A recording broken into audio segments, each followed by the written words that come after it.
कहानी उन आम घरों की है जहां खाने वाले तो कई, लेकिन कमाने वाला एक मर्द ही होता है। बावजूद इसके उससे उम्मीदें कम नहीं होती।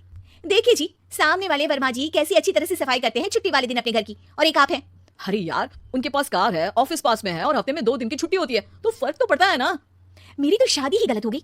अरे कोई मस्त लड़का मिलता, कमाता भी, घुमाता भी, घर के कामों में भी मदद करता, लेकिन नहीं जी, हमारे वाले को तो कमाने से फुर्सत ही नहीं, और कमाई भी ऐसी कि कोई जरूरत पूरी ही नहीं हो रही है। सुनील बेचारा शीना को देखकर सोचता है कि शीना सही कह रही है। देखने में सुंदर है, घर का सारा काम कर लेती है, उसे तो कोई भी अच्छा लड़का मिल सकता था। क्या सोच रहे हैं? भागने का इरादा तो नहीं है?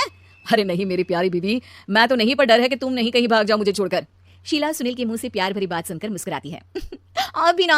सुनील एक दिन ऑफिस से घर आता है कि तभी शीना कहती है, सुनिए जी, वो मेरी सहेली आई थी, सारा दिन वो लोग यहीं थे, अब जा रही थी तो मैंने कहा नहीं नहीं, मेरे पति छोड़ आएंगे ना तुम्हें, तो रोक लिया मैंने।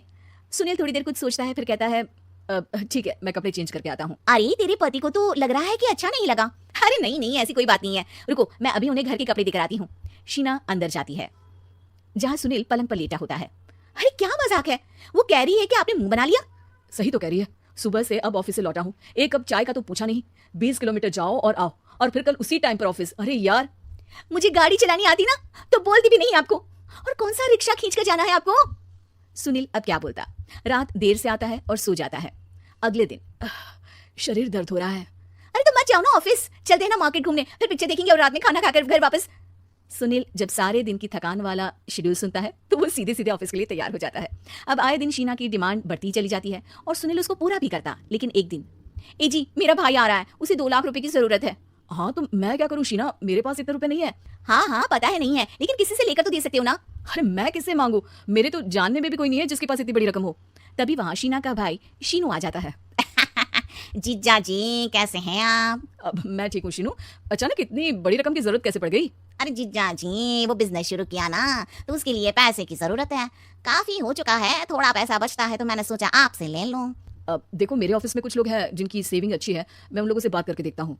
सुनील ऑफिस से किसी से पैसे लेकर शीना को दे देता है। शीना वो पैसा भाई को दे देती है 2 महीने बाद। अरे यार शीना, वो ऑफिस वाला आदमी अपने पैसे मांग रहा है, कैसे दूं? अपने भाई से बोलो ना पैसे दे दे। अरे हाँ हाँ दे देगा, कहाँ भागा जा रहा है, आप उनको बोल दो कि दे देंगे। थोड़े दिन बाद, शीना वो आदमी मुझसे आज भी पैसे मांग रहा था यार, मैं तंग आ गया हूँ, ऑफिस जाते ही सामने उसका चेहरा दिखता है, क्या बोलूं, बार बार पैसे मांगता है। अच्छा मैं शीनू को फोन लगाती हूँ, बात करके देखती हूँ। शीना भाई को फोन करती है, लेकिन वो फोन उठाता ही नहीं। लगता है भाई कहीं ऐसी जगह है जहाँ नेटवर्क की समस्या होगी। सुनील अगले दिन दोपहर को ही घर आ जाता है। उसका चेहरा उतरा और परेशान सा होता है, वो रोने लगता है। अरे क्या हुआ जी, आप इतना परेशान क्यों है, सब ठीक तो है ना? अरे नहीं शीना, कुछ ठीक नहीं है, मैं ठीक नहीं हूँ। तुम्हारे भाई के लिए मैंने जो पैसे लिए थे, उस आदमी ने आज भरे ऑफिस में सबके सामने मेरी बेइज्जती कर दी।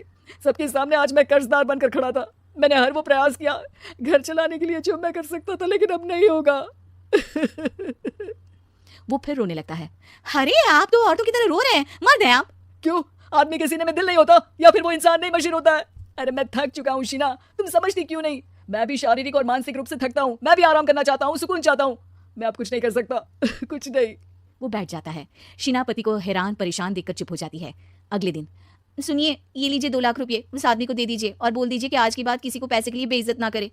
सुनील पैसे देखकर राहत की सांस लेता है। अरे शीना, तुमने तो मेरा बहुत बड़ा काम कर दिया, अब मैं शान से ऑफिस जा सकता हूँ, लेकिन ये पैसे आए कहाँ से? ये पैसे मैंने अपने गहनों को गिरवी रख कर लिया है। तुम ठीक रहो, निश्चिंत रहो, मैं बस यही चाहती हूँ। मुझे माफ करना, पर अब मैं समझ चुकी हूँ कि मर्द को भी दर्द होता है।